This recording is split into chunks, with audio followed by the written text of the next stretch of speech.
భగవద్గీత తృతీయ అధ్యాయము 13వ శ్లోకము.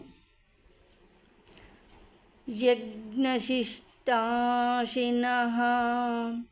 సంతో ముచ్యంతే సర్వకిల్బిషైః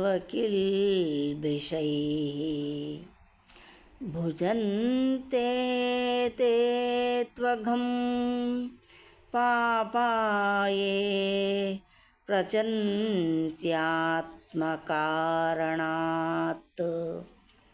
యజ్ఞశిష్ట, యజ్ఞము ముగిసిన పిమ్మట ఆహారమును, ఆశినః భుజించినట్టే, సంతః భక్తులు, ముచ్యంతే విడువబడుదురు, సర్వకిల్బిషైః సర్వ పాపముల నుండి, భుజంతే అనుభవింతురు, తే వారు, తు కాని, అఘం ఘోర పాపమును, పాపాః పాపులు, ఏ ఎవరు, పచంతి వండుదురో, ఆత్మకారణాత్ ఇంద్రియ ప్రీతి కొరకు.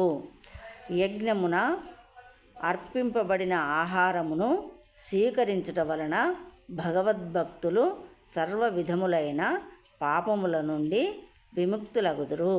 తమ ఇంద్రియ ప్రీతి కొరకే ఆహారమును సిద్ధము చేసుకొని వారు కేవలము పాపమునే భుజింతురు.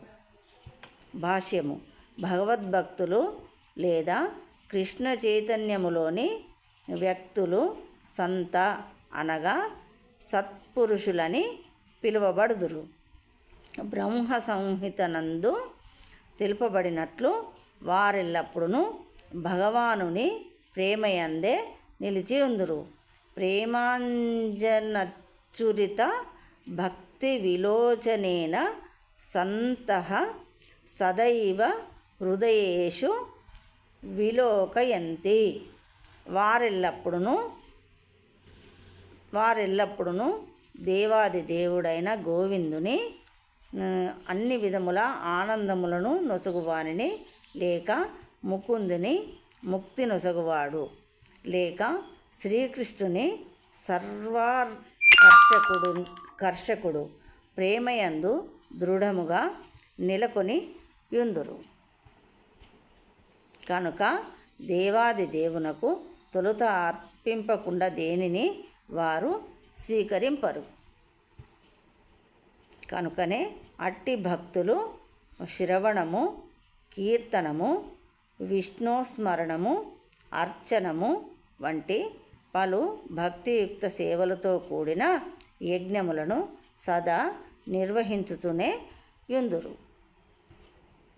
ఈ యజ్ఞాచరణములు వానిని సదా భౌతిక జగత్తునందలి అన్ని రకాల పాప సాంగత్యములతో కూడిన అన్ని విధములైన కాలుష్యముల నుండి దూరముగా నుంచును.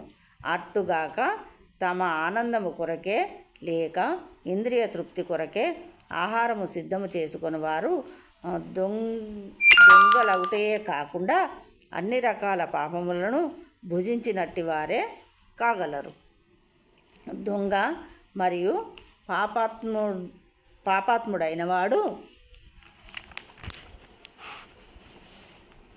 ఎట్లు సౌఖ్యవంతుడు కాగలడు?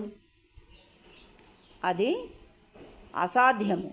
కనుకనే జనులు అన్ని విధములుగా ఆనందమయులగుటకు సులభ విధానములతో కూడిన ఈ సంకీర్తన యజ్ఞమును సంపూర్ణ కృష్ణ చైతన్యముతో నిర్వహించేలా వారికి బోధింపవలసి ఉన్నది. లేనిచో ప్రపంచమునందు శాంతి కానీ సుఖము కానీ నెలకొనజాలవు. జై శ్రీకృష్ణ.